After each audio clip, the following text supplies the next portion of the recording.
इस सेशन में जो हम सब देखने वाले हैं वो क्वेश्चन होंगे मेंस में 24 जो अप्रैल शिफ्ट, जितने अप्रैल में शिफ्ट हुए हैं उनका क्वेश्चन हम सब देखेंगे। कैसे क्वेश्चन उन्होंने पूछा है और इन क्वेश्चन से हम सब क्या सीख सकते हैं, जैसे हमने 25 जैन शिफ्ट का क्वेश्चन देखा हुआ था। ठीक है, तो सबसे पहले अगर हम यहां पर देखें, ये क्वेश्चन आ रहा है, क्या क्वेश्चन इन्होंने आपसे पूछा है? इन्होंने पूछा है UV light of 4.13 electron volt. यहां पर दो बार ये लिखा गया है। तो UV light of 4.13 electron volt is incident on photosensitive metal surface having work function of 3.13 electron volt. इसको नहीं ध्यान रखेंगे, दो बार टाइप हो गया है। The maximum kinetic energy of ejected photo electron will be. अगर इतनी एनर्जी का कोई यूवी लाइट किसी भी मेटल प्लेट के ऊपर इंसिडेंट होती है तो जो इलेक्ट्रॉन निकलेंगे उनकी काइनेटिक एनर्जी क्या होगी? तो हम जानते हैं आइंस्टीन इक्वेशन, हमने आपको बताया भी आइंस्टीन इक्वेशन इक्वल्स टू, आप जानते हैं फाई, ये वर्क फंक्शन है, प्लस यहां पर जो है काइनेटिक एनर्जी। इट मींस जो भी एनर्जी मेटल शीट पे इंसिडेंट होगी, part of energy is utilized to liberate the electron from the metal surface. Remaining part of energy will be stored as kinetic energy in the particle. तो यही आपके पास आ गया। ठीक है, तो ये आपके पास क्या हो गया? Incident energy. जो आपके पास ये इंसिडेंट एनर्जी है, इंसिडेंट एनर्जी, ये आपके पास वर्क फंक्शन होता है, ये वर्क फंक्शन है, और यही आपके पास क्या है? Kinetic energy. के से आप समझ ही रहे हैं। तो ए इक्वल्स आपको दिया गया, जस्ट वैल्यू रखना है 4.13 electron volt equals to 3.13 plus K E, यही हो गया। अब के ई हमें कैलकुलेट करना है, काइनेटिक एनर्जी कैलकुलेट ही करना है। तो आपके पास ये 4.13 माइनस 3.13 इक्वल्स टू कितना बचा? 1 इलेक्ट्रॉन वोल्ट। यही आपका आंसर हो गया। Just simple, C is the right option. जो ऑप्शन सी है वही सही ऑप्शन है। तो आपने देखा कितना सिंपल, आइंस्टीन इक्वेशन के ऊपर ही इन्होंने पूछा। ठीक, नेक्स्ट क्वेश्चन यहां पर आपको पूछा गया है, a proton and electron and alpha particle having the same energy. इनका एनर्जी क्या है? सेम है। थोड़ा ध्यान में रखना है, their de Broglie wavelength will be compared as. तो उनका जो डी ब्रॉगली वेवलेंथ है उसका कंपैरिजन क्या होगा? किसमें?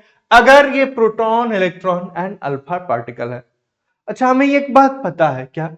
जो डी ब्रॉगली वेवलेंथ होता है, डी ब्रॉगली वेवलेंथ हम जानते हैं कैसे देते हैं, lambda equals H by P. यही तो फॉर्मूला है, lambda equals H by P. Lambda क्या है? वेवलेंथ है। एच क्या है? Planck constant. पी क्या है? Momentum, momentum of particle. ठीक है, तो P इक्वल्स आपके पास होता है यहां पर mv, यही मोमेंटम है। अच्छा, अगर कोई पार्टिकल है, उसके पास मास है, वेलोसिटी है, तो उसकी एनर्जी, काइनेटिक एनर्जी या एनर्जी की बात करें तो क्या लिख सकते हैं? काइनेटिक एनर्जी यहां पर के इक्वल्स, या इसको सिंपली के इक्वल्स हम क्या लिख सकते हैं? Kinetic energy half mv square, ये लिख सकते हैं? नहीं लिख सकते हैं। अच्छा, इसी हाफ mv स्क्वायर को अगर इन टर्म्स ऑफ हम लिखना चाहें मोमेंटम, तो m से मल्टीप्लाई डिवाइड करें और उसके बाद यही फॉर्मूला क्या बन जाता है? Half P square divide by m। यही बन जाता है कि नहीं बन जाता? मोमेंटम ये स्मॉल p है, मोमेंटम का square divide by mass, half of momentum का स्क्वायर डिवाइड बाई मास। अब एग्जामिनर ने क्या बोला है? Same energy. इट मींस जब आप वेवलेंथ का फॉर्मूला लिखें, उस फॉर्मूले में हमें एनर्जी दिखना चाहिए, मोमेंटम नहीं। तो हमें क्या करना है? इसी को हमें रीअरेंज करना है। तो अगर हम यहां पर रीअरेंज करें, तो रीअरेंज करें, कैसे कर सकते हैं? देखिए, आपको रीअरेंज करते ही हमारे पास ये k इक्वल जो आपने लिखा है, 2m को इधर भेजेंगे तो आपके पास 2km equals to P square, यही हो जाएगा। और P की वैल्यू अगर हम कैलकुलेट करें तो आपके पास क्या आ जाएगी? √2km। काइनेटिक एनर्जी, मास, ये आपके पास P आ गए। इसी फॉर्मूले में इसको रखना है। रखते ही जो आपके पास बचेगा यहां पर लैम्डा इक्वल्स आपके पास h divide by root of 2km। ये बात समझ में आ गई? ये आपके पास फॉर्मूला आ चुका। के क्या है? Kinetic energy. यहां पर के क्या है? Kinetic energy. ये ध्यान में रखना। अच्छा, एग्जामिनर ने बोला है सारे पार्टिकल का काइनेटिक एनर्जी सेम है, तो उनका वेवलेंथ का रिलेशन क्या होगा? इट मींस अल्फा पार्टिकल अगर हम देखें, प्रोटॉन देखें, इलेक्ट्रॉन देखें, उसमें क्या वेरिएशन है? मास का वेरिएशन होता है। क्या वेरिएशन है? मास का। काइनेटिक एनर्जी सेम है, तो विद रिस्पेक्ट टू मास अगर हम लिखें तो lambda is inversely proportional to root of mass. ये आ गया कि नहीं आ गया? तो जिसका जितना अधिक मास होगा उसका वेवलेंथ उतना कम होगा। तो मास और वेवलेंथ में रिलेशनशिप आपके पास ये आ गई। अच्छा, अब यहां पर आपको दिया है क्या? Alpha particle. इन्होंने दिया है अल्फा पार्टिकल। तो mass of alpha particle approximately 4 time mass of proton होता है, और मास ऑफ प्रोटॉन जो है अप्रोक्सीमेटली क्या है? 1836 time 1836 time of mass of electron होता है। तो स्मॉलेस्ट क्या है? इलेक्ट्रॉन। इलेक्ट्रॉन से बड़ा कौन है? प्रोटॉन। प्रोटॉन से बड़ा कौन है? Alpha particle. तो आपने देखा, तो हम यहां पर लिख सकते हैं, क्या लिख सकते हैं? अगर मास की कंपैरिजन करें तो mass of alpha particle is greater than mass of proton, greater than mass of electron. तो इनका वेवलेंथ इनवर्सली प्रोपोर्शनल है, तो देयरफॉर जो वेवलेंथ होगा lambda lambda alpha less than lambda proton less than lambda electron. ये आपका wavelength का relation आ जाएगा। ये कब आएगा? जब एनर्जी सेम है। ध्यान रहना चाहिए आपको, जब एनर्जी सेम है तो आपके पास ये वेवलेंथ का रिलेशन होता है। अब ऑप्शन में हम सब देख लेंगे, ऑप्शन क्या है। ऑप्शन में देखिए, पहला ऑप्शन देखिए, अल्फा पार्टिकल सबसे बड़ा होता है, इसका वेवलेंथ सबसे छोटा होना चाहिए। बिल्कुल, पहला ही ऑप्शन आपके पास ये करेक्ट ऑप्शन है। पहला ही ऑप्शन क्या है? करेक्ट ऑप्शन है, पहला ही ऑप्शन। ठीक है, ऐसे ही ये क्वेश्चन आपके एग्जाम में आ रहे हैं। नेक्स्ट क्वेश्चन देखिए फटाफट। यहां पर इन्होंने बोला a proton and electron have the same de Broglie wavelength. Proton और इलेक्ट्रॉन दोनों के पास क्या सेम है? डी ब्रॉगली वेवलेंथ सेम है। If the KP and K be the kinetic energy of proton and electron respectively, then choose the correct relation. Same ditto question, जो question ये है यही क्वेश्चन है, डिट्टो सेम क्वेश्चन है, लेकिन यहां पर इन्होंने क्या? वेवलेंथ सेम दिया हुआ है, एनर्जी के बारे में पूछा। उससे पहले क्या दिया था? एनर्जी सेम दिया, तो वेवलेंथ के बारे में उन्होंने पूछा। तो यही फॉर्मूला हम यूज नहीं कर सकते हैं? बिल्कुल, यही डिट्टो सेम क्वेश्चन है, डिट्टो सेम क्वेश्चन है। तो क्या हम जानते हैं? अभी आपने देखा lambda equals H divide by just आपने देखा 2km, यही है। अच्छा, अगर हम इसको स्क्वायरिंग ऑन बोथ साइड करेंगे तो lambda square equals to H square divide by 2km, यही तो बना। अब अगर हमें काइनेटिक एनर्जी को इस साइड भेजें, लैम्डा स्क्वायर को इस साइड भेजें, तो k equals to kinetic energy या energy equals to H square divide by 2m lambda square. अब इन्होंने क्या बोला है? Have the same de Broglie wavelength.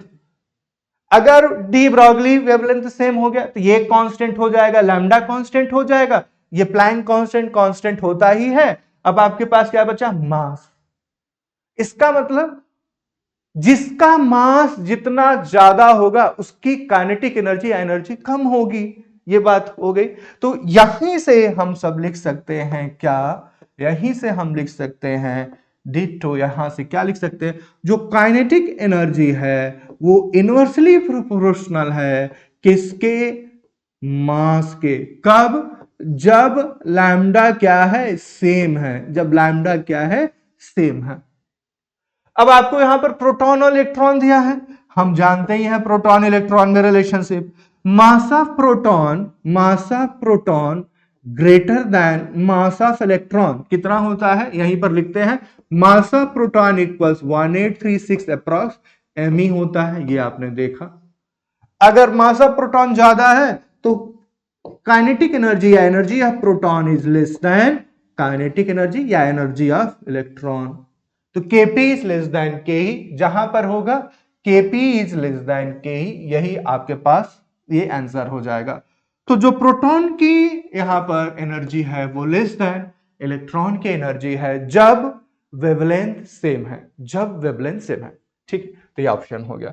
Next question पे हम सब मूव करें। देखिए यहां पर इन्होंने क्या बोला है इस क्वेश्चन के अंदर, a proton and electron are associated with same de Broglie wavelength, the ratio of their kinetic energy, even this question is also same as that of previous question। ये भी तो वही क्वेश्चन बन रहा है, सेम वेवलेंथ इन्होंने पूछा। अच्छा सेम लेंथ पूछा है तो काइनेटिक एनर्जी का रेशियो किसके बारे में, प्रोटॉन और इलेक्ट्रॉन। आप देखिए हर शिफ्ट में क्वेश्चन आ रहे हैं, 3 शिफ्ट हो गया ये, हर तीनों शिफ्ट में सेम फॉर्मूले के ऊपर क्वेश्चन पूछा है।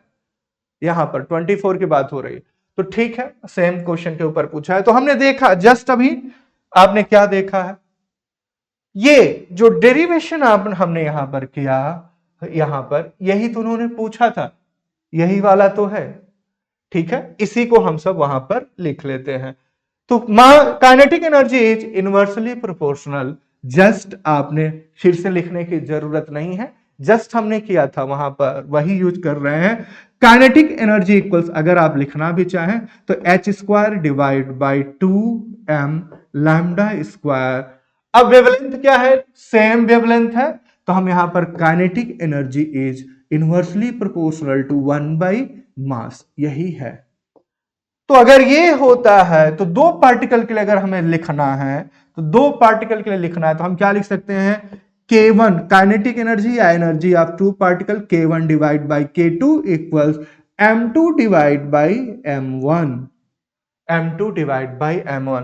अच्छा यहां पर देखिए सबसे पहले प्रोटॉन दिया है तो K1 किससे रिलेटेड होगा, प्रोटॉन। बाद में क्या इन्होंने दिया है, इलेक्ट्रॉन, तो K2 किससे रिलेटेड है, इलेक्ट्रॉन से। ये ध्यान रहे, ये किससे रिलेटेड होगा, पहला ये प्रोटॉन से रिलेटेड है 1, और दूसरा जो रिलेटेड है ये इलेक्ट्रॉन से रिलेटेड है। क्लियर हो रही है सारी बातें, प्रोटॉन और इलेक्ट्रॉन। अच्छा अभी आपको हमें K1 K2 का रेशियो निकालना है, तो हम यहां पर लिख सकते हैं, क्या लिख सकते हैं, K1 क्या लिखेंगे हम सब, K1 divide by K2। K1 क्या है, प्रोटॉन, K2 क्या है, इलेक्ट्रॉन, तो M2 भी किसके लिए होगा, ये इलेक्ट्रॉन का मास है, तो यहां पर इलेक्ट्रॉन, तो मास ऑफ इलेक्ट्रॉन Me, ये मास ऑफ प्रोटॉन है तो हम जानते हैं 1836 मास of electron. Mass of proton को हम इतना लिख सकते हैं, तो Me से Me कैंसिल हो गया। अब K1 is to K2 equals to 1 is to 1836 जहां पर ये ऑप्शन है वही ऑप्शन सही है। अगर इसमें से अगर आप इस देखेंगे तो इस क्वेश्चन का जो डी ऑप्शन यहां पर आ रहा है, D is the right option, 1 is to 1836, यही आपका आंसर हो जाएगा। ये बात समझ में आ गई, सिंपल सा क्वेश्चन।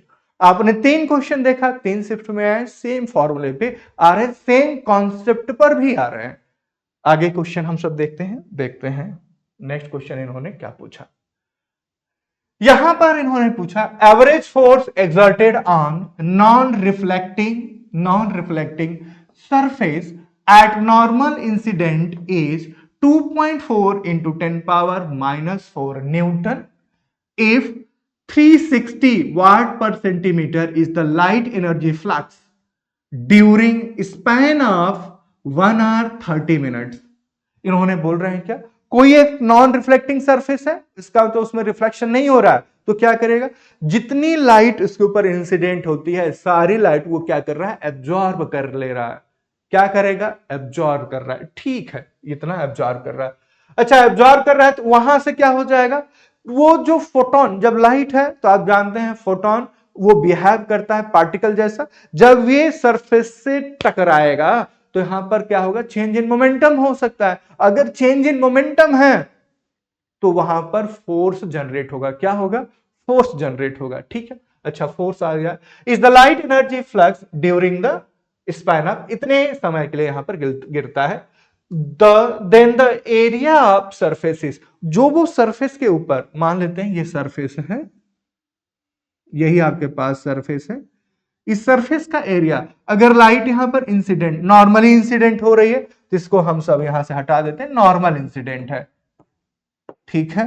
तो नॉर्मल इंसिडेंट के लिए लाइट ऐसे गिर रही है, अच्छा गिरने के बाद ये रिफ्लेक्ट थोड़ा भी नहीं हो रहा, टोटल एब्जॉर्ब होती है, तो टोटल एब्जॉर्ब हो रही है, इसका मतलब यहां पर रिफ्लेक्शन होने के बाद जो चेंज इन मोमेंटम होता है, फाइनल मोमेंटम ऑफ फोटोन, वो क्या होगा, जीरो होगा, क्योंकि वो फोटोन इसी में क्या हो रहा है, एब्जॉर्ब हो जा रहा है, इंसिडेंट हुआ, एब्जॉर्ब हुआ, तो ठीक है।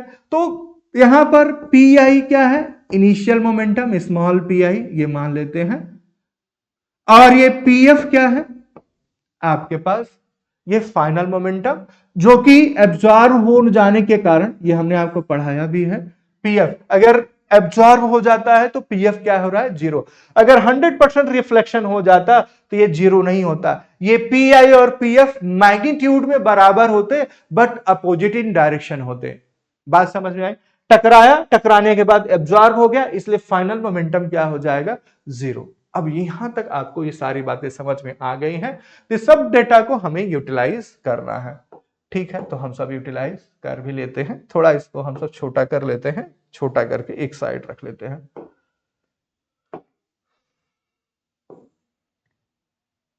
यहां पर ठीक है। अब ये आपने देखा, तो हमें क्या करना है, सबसे पहले अगर एक सिंगल पार्टिकल, एक सिंगल फोटोन को लें, सिंगल फोटोन को लें, हम इसको P और यहां पर P1, वन मतलब जस्ट फॉर वन फोटोन, तो हम जानते हैं इसका मोमेंटम जो होता है h बाई लैम्डा होता है, h बाई लैम्डा। ये बात समझ में आ गई, एक सिंगल फोटोन का जो मोमेंटम है वो h बाई लैम्डा, उससे वेवलेंथ है, ऐसे रिलेटेड है, ठीक है। अब ये पी आई है और इसी को हम मान लेते हैं इनिशियल, P1 आई इनिशियल। इसी तरीके से एक फोटोन यहां पर फाइनल मोमेंटम उसका क्या हो जाएगा, P1F जीरो, क्योंकि एब्जॉर्ब हो जा रहा है, तो चेंज इन मोमेंटम कितना हो जाएगा, अगर हम कैलकुलेट करें तो change in momentum delta P1 single photon के लिए ये कितना हो जाएगा, यहां पर मॉडुलस, हमें केवल और केवल डायरेक्शन नहीं कैलकुलेट करना है, केवल मैग्नीट्यूड कैलकुलेट करना है, तो मोमेंटम P1F माइनस P1I, और यहां पर एक जीरो है तो जीरो माइनस P1I, ये बात समझ में आ गई। अब यहां पर जो डेल्टा P1 अगर हम लिखें एक सिंगल के लिए, तो मॉडुलस हमने लगा, केवल मैग्नीट्यूड को कंसीडर कर रहे हैं, तो ये आपके पास जो आ जाएगा P1I, और यही किसके बराबर हो जाएगा, h बाई लैम्डा। अभी आपके पास आए, ये तो जस्ट सिंगल फोटोन खो रहा है, लेकिन लाइट वेव वहां पर इंसिडेंट हो रही है, कितने फोटोन है ये तो नहीं पता है, तो हम सब लेट कर लेंगे। लेट क्या करेंगे, लेट वहां पर जो इंसिडेंट हो रहा है, वो इंसिडेंट हो रहा है वहां पर n फोटोन है, let there is n photon. अगर n फोटोन है तो total change in momentum delta p से हम डिनोट कर रहे हैं, ये कितना हो जाएगा, n time delta p1 equals to n time h by lambda. यहां से आप एग्री हो रहे होंगे, तो ये आपके पास टोटल चेंज इन मोमेंटम। अच्छा, यहां आपको फोर्स दिया गया है, तो फोर्स और मोमेंटम में क्या रिलेशन होता है, force equals delta P divide by delta T, यही तो फोर्स होता है। बात समझ में आ रही, फोर्स। अच्छा, अब यहां पर थोड़ा ध्यान से देखना है, F by delta P by delta T, ये हमारे पास ये फोर्स होता है। अगर हमें यहां पर n की वैल्यू पता चल जाए, नंबर ऑफ इलेक्ट्रॉन या सॉरी नंबर ऑफ फोटोन कितने इंसिडेंट हो रहे हैं, ये बात पता चल जाए, तो बात बन जाएगी कि नहीं बन जाएगी, बिल्कुल बन जाएगी। देखिए कैसे हम यहां पर पता करते हैं। यहां पर उसके लिए आपको फ्लक्स दिया गया है, फ्लक्स को हम I से डिनोट कर रहे हैं, I इक्वल्स P बाई ए, ये कैपिटल P है, पावर है, और ये क्या है, एरिया। फिर से हम आपको बोल रहे हैं, ये आई क्या है? यस, ये आई जो है ये क्या है? जो फ्लक्स इंसिडेंट हो रहा है ये क्या है? Power divide by area. तो यही जो पावर को अगर हम कैलकुलेट करें तो पावर को कैलकुलेट करें तो हम क्या करेंगे? आई बाई ए लिख सकते हैं कि नहीं लिख सकते हैं? लिख सकते हैं कि नहीं लिख सकते? बिल्कुल लिख सकते हैं। P इक्वल्स आई बाई ए, हमने ये लिखा। ये क्या है? Total power incident, total power incident हो गया। अच्छा, इसी यही क्या है? पावर को हम जानते हैं एनर्जी इंसिडेंट पर सेकेंड, एनर्जी इंसिडेंट पर सेकेंड, वही तो पावर होता है। ठीक है, आइए, अगर एनर्जी इंसिडेंट पर सेकेंड इतना है तो क्या हम नंबर ऑफ फोटोन कैलकुलेट नहीं कर सकते हैं? कर सकते हैं। कैसे? जस्ट वन फोटोन की एनर्जी हमें पता चल जाए तो वन फोटोन की energy, energy of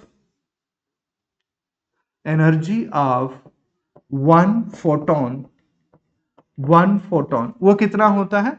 E equals यहां पर H C by lambda, E equals H C by lambda. ये क्या है? Energy of one photon, energy of one photon.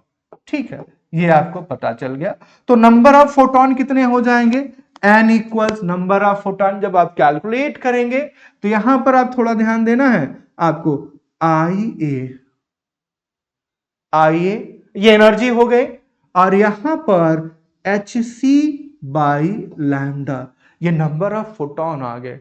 अच्छा, n equals I A divide by H C by lambda, इसी को थोड़ा सा सॉल्व करेंगे, सिंप्लीफाई, तो I A lambda divide by H C, ये क्या आ गया? ये number of photon falling on the surface, number of photon falling on the surface. ये आपको पता चल जाए कितने नंबर ऑफ फोटोन यहां पर इंसिडेंट हो रहे हैं।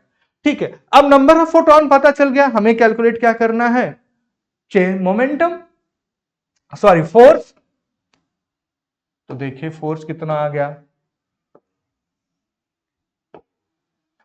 अभी जब हमने फोर्स के लिए लिखा हुआ था, force equals N time change in momentum in 1 second, change in momentum in 1 second कितना हो रहा है? H by lambda. थोड़ा ध्यान रखें, टी जो dt था वो 1 सेकेंड के लिए ले रहे हैं तो वो 1 हो जाएगा, dp बाई dt वो 1 सेकेंड के लिए हो रहा है, तो मोमेंटम के बराबर ही n into H by lambda, force equal dp by dt। तो चेंज इन मोमेंटम अगर हम यहां पर लिख रहे हैं dp बाई dt और ये पर सेकेंड के लिए कैलकुलेट कर रहे हैं तो dp बाई dt किसके बराबर हो जाएगा? वो मोमेंटम के ही बराबर हो जाएगा कि नहीं? और मोमेंटम कितना था? h by lambda divide by 1, ये इतना ही आ जाएगा, तो यही आ गया फोर्स के बराबर n into H by lambda. तो फोर्स इक्वल्स n की जगह पे हम क्या लिखेंगे? ये I A lambda divide by H C into H by lambda. ये पर सेकेंड की बात हो रही है। यहां पर अब ये आया, कुछ कैंसिलेशन हो सकता है, एच से एच, लैम्डा से लैम्डा, तो फोर्स एक्सर्टेड कितना आ गया? आई ए बाई सी। अच्छा, आपको कैलकुलेट क्या करना है? ये कैलकुलेट करना है क्या? आई A by C force calculate करना है? नहीं, हमें एरिया कैलकुलेट करना है। एरिया अगर कैलकुलेट करेंगे तो आपके पास एफ सी बाई आई आ जाएगा। अब एफ की वैल्यू इन्होंने दिया हुआ है, एफ की वैल्यू आपको इन्होंने दिया हुआ। अच्छा, एफ की वैल्यू दी कितनी है? इसको भी हम सब देख लेते हैं। एफ की वैल्यू ये रहा, ये आपके पास एफ की value 2.4 into 10 power minus 4 F की वैल्यू है, और यहां पर ए की वैल्यू 360 वाट पर सेंटीमीटर, 360 वाट पर सेंटीमीटर। इसी को हमें यहीं पर लिख लेते हैं फटाफट, आपके सामने कैलकुलेशन भी दिखता रहे, इसको यहीं पर रख लेते हैं। देखिए F equals I A by C आपके पास आया, तो A इक्वल्स आपके पास कितना बचा? F C by I, F C by I. F की वैल्यू आपके पास 2.4 इंटू 10 पावर -4, C की value 3 into 10 power 8, whole thing divide by I, तो I कितना है 360 वाट पर सेंटीमीटर स्क्वायर। अब इसी का कैलकुलेशन हमें आगे लेके चलना है, ये कैलकुलेशन आगे लेके चलते हैं। तो देखिए A इक्वल आपके पास, ये पावर को अगर बैलेंस करें तो 2.4 इंटू 3 इंटू 10 पावर 4 हो जाएगा, और ये 360 यहां पर सेंटीमीटर स्क्वायर में है। इसका मतलब जब एरिया जो कैलकुलेट करेंगे किस में आएगा, सेंटीमीटर स्क्वायर, बाकी डायमेंशन अपने आप यहां पर बैलेंस हो जाएंगी। तो ये आपके पास बचा 2.4, यहां पर 3 से कैंसिल हो जाएगा, 3 1 जा 3 2 जा, और ये 0 हो गया ए।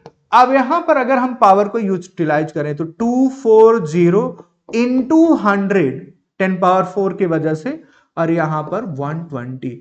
इसको अगर आप सॉल्व करते हैं तो ये क्या हो जाएगा 200 सेंटीमीटर स्क्वायर। लेकिन एग्जामिनर ने आपको क्या पूछा है, मीटर स्क्वायर में पूछा है। क्या पूछा है, मीटर स्क्वायर में। ये आपके पास ये रहा, तो मीटर स्क्वायर में अगर हम कैलकुलेट कर लें इनको, तो आपके पास जो एरिया आएगा वो 200 इंटू 10 पावर -4 मीटर स्क्वायर, ये, और इसी को हम लिख सकते हैं 0.02 मीटर स्क्वायर। ये रहा कैलकुलेशन, ठीक है। तो आपका जो ऑप्शन है 0.02 मीटर, ये आपके पास यहां से ऑप्शन आ गया। ऑप्शन डी अगर आप ध्यान से देखेंगे तो यही आपके पास ऑप्शन हो जाएगा 0.02 मीटर स्क्वायर। क्लियर। अगेन आपके पास नेक्स्ट क्वेश्चन है, थोड़ा देखिए, ये तो वेरी सिंपल क्वेश्चन है, प्रीवियस क्वेश्चन अच्छा क्वेश्चन था, कॉन्सेप्ट अच्छे यूज हुए हैं, बहुत कुछ सीखने के लिए है। When UV light of wavelength 300 nanometer is incident on the metal surface, इन्होंने लैम्डा दिया हुआ है, लैम्डा कितना दिया हुआ है यूवी लाइट का, यहां पर 300 नैनोमीटर, लैम्डा इक्वल्स इन्होंने दिया है 300 नैनोमीटर, ठीक है। वर्क फंक्शन दिया है फाई इक्वल्स आपको 2.13 दिया हुआ। Electron emission take place, the stopping potential, आपसे stopping potential V not equals इन्होंने पूछा है, ठीक है। हम सब V नॉट इक्वल्स यहां पर कैलकुलेट कर लेते हैं। तो सबसे पहले हमें आइंस्टीन इक्वेशन पता है, आइंस्टीन इक्वेशन से हम क्या लिख सकते हैं, हम जानते हैं E इक्वल्स, आप इसको वर्क फंक्शन प्लस यहां पर क्या लिखते हैं काइनेटिक एनर्जी। तो अगर एक काइनेटिक एनर्जी मिल गई तो हम फटाफट स्टॉपिंग पोटेंशियल कैलकुलेट कर सकते हैं, क्योंकि काइनेटिक एनर्जी इक्वल्स होता है E into V naught, electronic charge into ये स्टॉपिंग पोटेंशियल, इसी में रखें तो आपके पास E equals phi naught plus eV naught, यही हो गया। अच्छा, अब ये जो E है इन टर्म्स ऑफ वेवलेंथ कितना होता है E, ये आपके पास होता है hc by lambda equals phi naught plus eV naught, यही हुआ।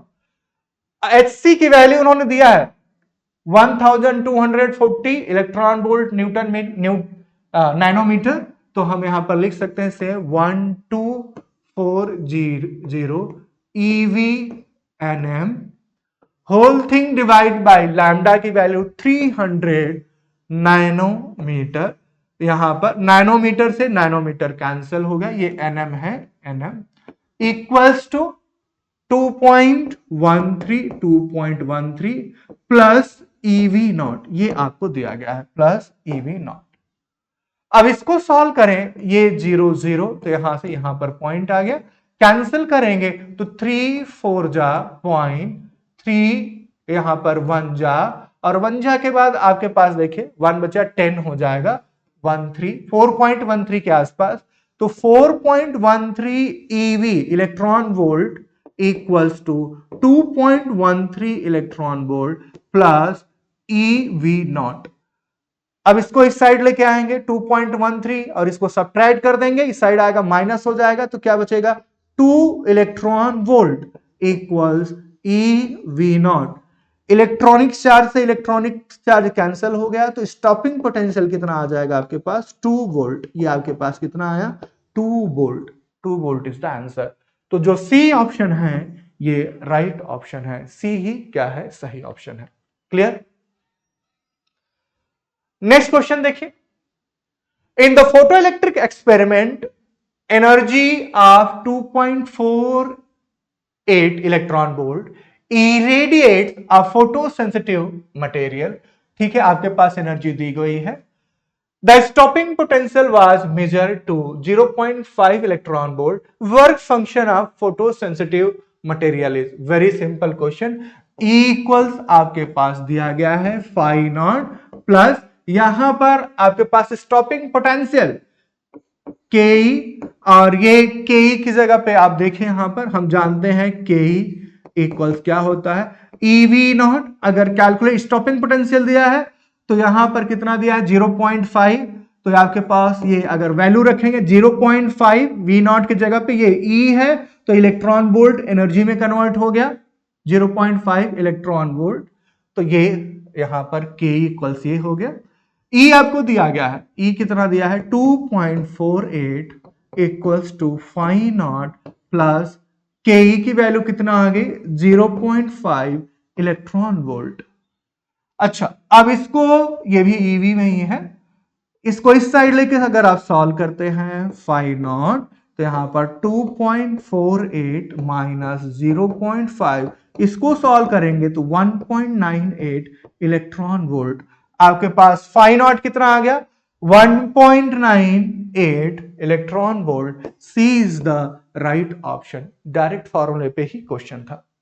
ठीक है, ये था क्वेश्चन। नेक्स्ट क्वेश्चन आप देखिए, which of the following phenomena does not explain by the wave nature of light। देखिए, जो रिफ्लेक्शन होता है ये वेव नेचर है। डिफ्रेक्शन ऑफ वेव, रिफ्लेक्शन आप समझते हैं, जब कोई भी वेव किसी भी मेटल प्लेट पे गिरती है तो कितने पार्ट उसका एनर्जी उसी मीडियम में वापस आ जाती है, उसको रिफ्लेक्शन। अगर दूसरे मीडियम में जाती है रिफ्रैक्शन, तो ये भी वेव नेचर हो गया। डिफ्रैक्शन मतलब बेंडिंग ऑफ लाइट वेव, तो ये डिफ्रैक्शन भी क्या है, वेव नेचर है। इंटरफेरेंस भी वेव नेचर है। पोलराइजेशन, ये आपने देखा लाइट का पोलराइजेशन होता है जब पोलराइड यूज करते हैं, तो ये सब क्या है, wave nature. Photo electric effect, जो फोटो इलेक्ट्रिक इफेक्ट क्या है, ये पार्टिकल नेचर को, फोटोन जब आया तो ये पार्टिकल नेचर को शो करता है, पार्टिकल नेचर। तो पार्टिकल नेचर, तो यहां पर देखिए explain which of the following does not explain wave nature. तो फोटो इलेक्ट्रिक इफेक्ट क्या है, फोटो इलेक्ट्रिक इफेक्ट क्या है आपका पार्टिकल नेचर, तो ये सी हो जाएगा। Clear? Next, which of the following statement is not true about the stopping potential V naught. यहां पर आपके पास 4 स्टेटमेंट है, ऐसा कौन सा स्टेटमेंट है जो ट्रू नहीं है with respect to stopping potential. ठीक है, हम सब देख लेते हैं वन बाय वन करके। पहला है it is the 1/e times the maximum kinetic energy of the electron emitted. जैसे 25 का क्वेश्चन आया था, सेम क्वेश्चन है।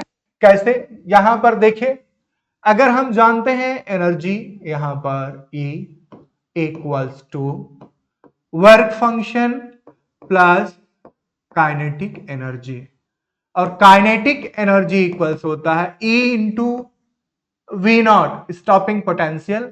तो E इक्वल्स इसी में रखेंगे phi naught plus eV naught.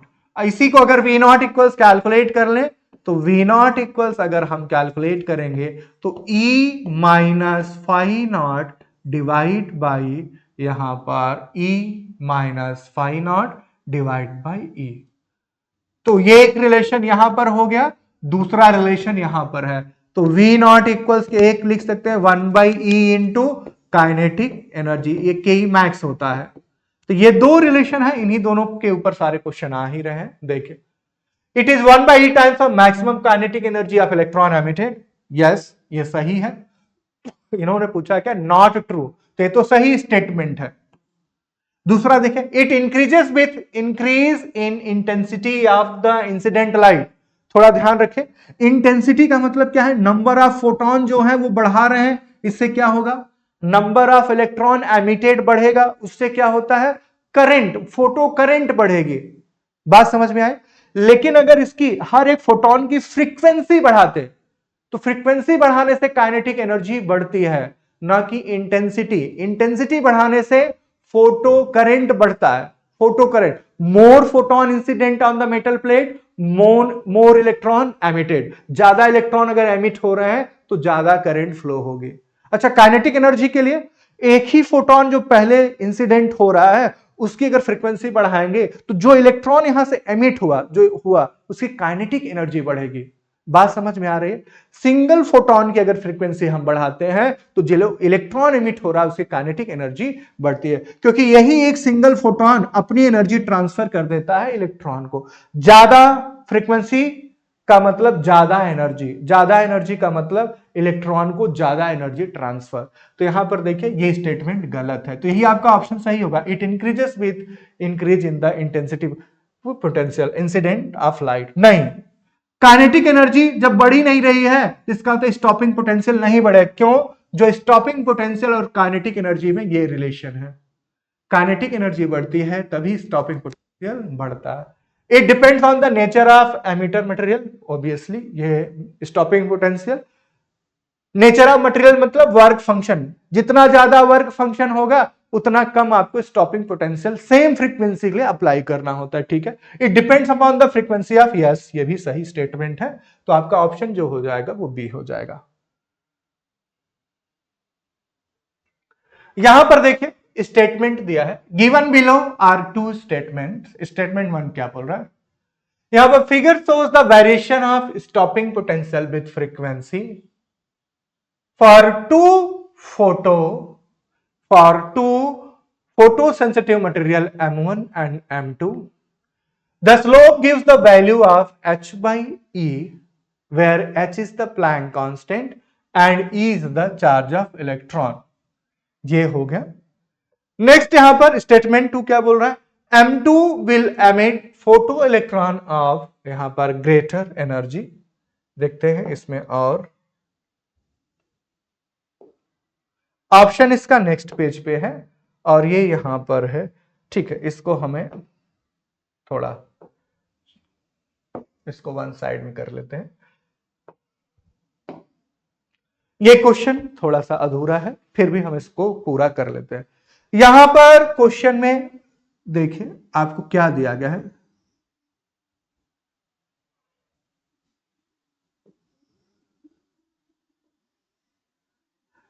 ये दो मेटल हैं, दोनों मेटल, ये स्टॉपिंग पोटेंशियल है, यहां पर स्टॉपिंग पोटेंशियल, यहां पर आपको ये फ्रीक्वेंसी दी गई है, ये फ्रीक्वेंसी स्टॉपिंग पोटेंशियल फोटो। यहां पर मेटल 1 है, ये आपके पास मेटल 1, ये क्वेश्चन का पार्ट ही है, ये दिया गया है।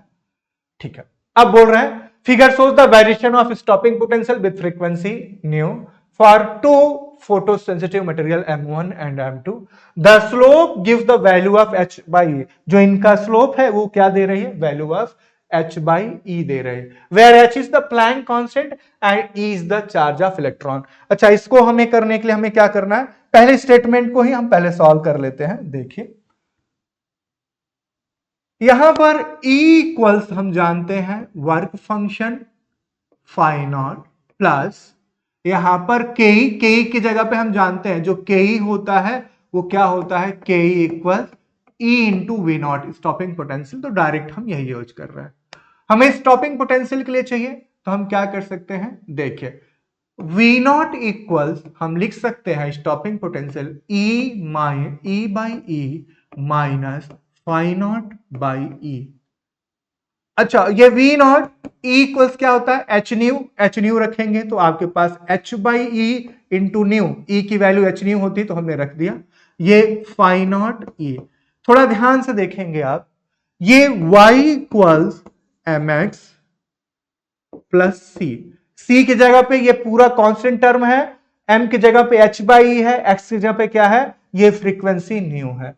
तो m जो स्लोप है, इस लाइन की जो स्लोप है वो कितना है? h by E. इसका मतलब स्टेटमेंट 1 क्या है? ये करेक्ट स्टेटमेंट है। स्टेटमेंट 1 क्या है? करेक्ट। ये दोनों ही जो आपने यहां पर बनाया है वो इसका जो स्लोप है, जो इसका स्लोप है इन लाइंस का, वो आपको h बाई ई ही दे रहे हैं। तो स्लोप इक्वल्स कितना आया? h by E. Statement 1 2 correct है।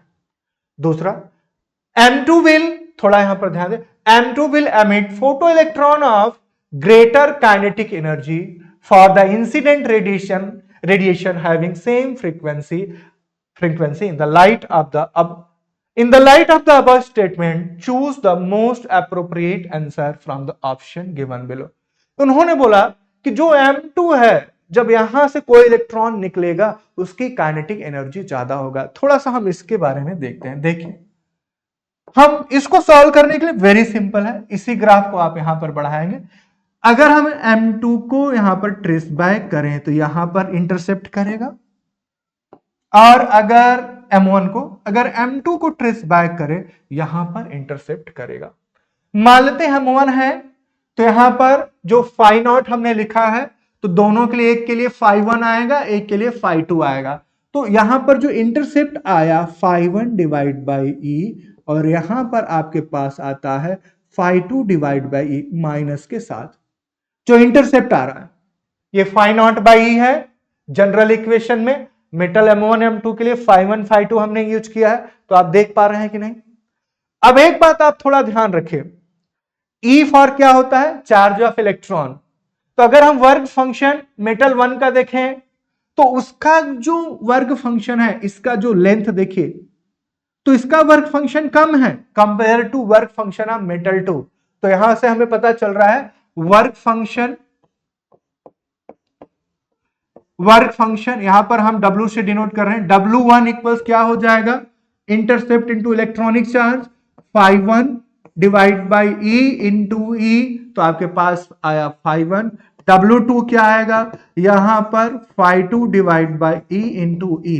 तो इससे अगर आप देखेंगे तो जिसका जितना कम लेंथ उतना ज्यादा, यहां पर W1 is less than W2।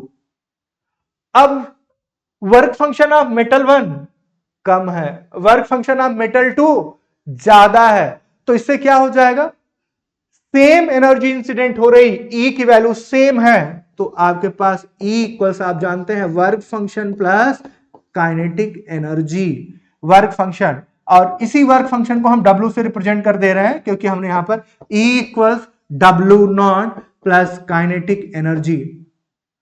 अगर इसका वर्क फंक्शन यहां पर तो कांस्टेंट है, वर्क फंक्शन क्या है, ज्यादा होगा तो काइनेटिक एनर्जी कम होगी। बात समझ में आए। तो मेटल 1 का जो इलेक्ट्रॉन निकलेगा उसके पास काइनेटिक एनर्जी ज्यादा होगी। क्यों, जो एनर्जी इंसिडेंट हुई उसका थोड़ा सा पार्ट वर्क फंक्शन में यूज हुआ और रिमेनिंग पार्ट काइनेटिक एनर्जी। लेकिन मेटल 2 के लिए क्या होगा, मैक्सिमम पार्ट वर्क फंक्शन के लिए यूज हो रहा है क्योंकि इंटरसेप्ट बड़ा है, और जो थोड़ी सी एनर्जी बच गई वो क्या हो जाएगी, काइनेटिक एनर्जी के लिए होगी। और इसी इक्वेशन को आप रीअरेंज करके भी देख सकते हैं। तो K1 is greater than K2. Kinetic energy of first metal is greater than kinetic energy of second metal. अब स्टेटमेंट हम सब देखेंगे, नेक्स्ट पेज पे है। Both statement and statement 2 are correct. Statement 1 is correct, यहां पर स्टेटमेंट 1 2 को हम सब पढ़ते भी जाएंगे। देखिए, स्टेटमेंट 1 तो करेक्ट था, M2 will emit electrons of kinetic energy, greater kinetic energy, ये स्टेटमेंट गलत है। तो statement 1 is correct, 2 is incorrect. तो यहां पर यही बोथ स्टेटमेंट इज करेक्ट, ये नहीं है। स्टेटमेंट 1 इज इनकरेक्ट, ये गलत है। Both statement 1 and 2 are incorrect, गलत है। Statement 1 is correct, statement 2 is incorrect, ये D is the right option. 1 is right and second is wrong. ये बात समझ में आ गई। तो ये थे सारे क्वेश्चन 24th के क्वेश्चन आपने देखा, और अभी एक दो क्वेश्चन और है 24th के, वो भी हम सब देख लेते हैं।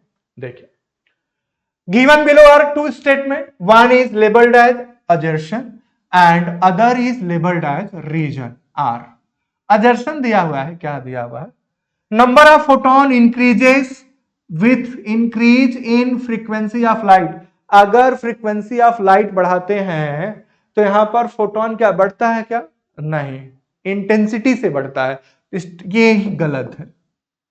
देखिए, maximum kinetic energy of emitted electron increases with increase of incident frequency of radiation. ये स्टेटमेंट बिल्कुल करेक्ट है, हमने बार बार ये लिख रहे हैं। देखिए, हम जानते हैं H new equals E equals work function plus KE, और के इक्वल्स, ये दो इक्वेशन आपको हमेशा ध्यान में रखना है, हालांकि इसका यूज आपके लिए नहीं है, इस यही है। तो जितना आप यहां पर फ्रीक्वेंसी, ये तो कांस्टेंट होता है फाइनाइट, जितना फ्रीक्वेंसी बढ़ाएंगे उतना ही काइनेटिक एनर्जी बढ़ेगी। बात समझ में आए? और फोटॉन से नंबर कैसे बढ़ते हैं? इंटेंसिटी पे। तो यहां पर अजर्सन क्या है? रॉन्ग है। रीजन क्या है? करेक्ट है। तो यहां पर कौन सा स्टेटमेंट यहां पर सही गलत है? तो देखिए, बोथ ए गलत है, both A and R correct, ये भी गलत है।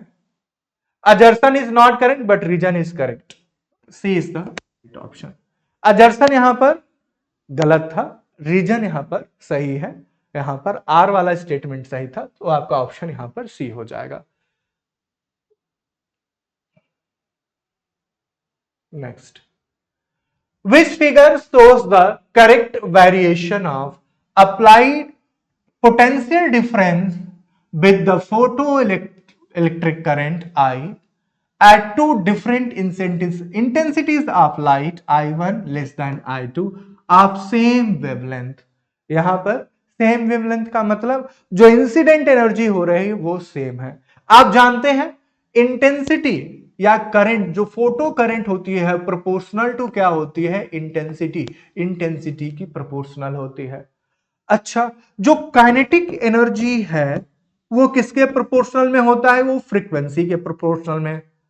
या हम बोले काइनेटिक एनर्जी, यहां पर ये भी लिख सकते हैं इनवर्सली प्रोपोर्शनल टू वेवलेंथ होता है। अगर आपने वेवलेंथ फिक्स रखा हुआ है तो काइनेटिक एनर्जी क्या होंगी? काइनेटिक एनर्जी सेम होंगी टू इंटेंसिटीज के लिए। तो इसमें से कौन सा ग्राफ सही है? यहां पर थोड़ा ध्यान रखें।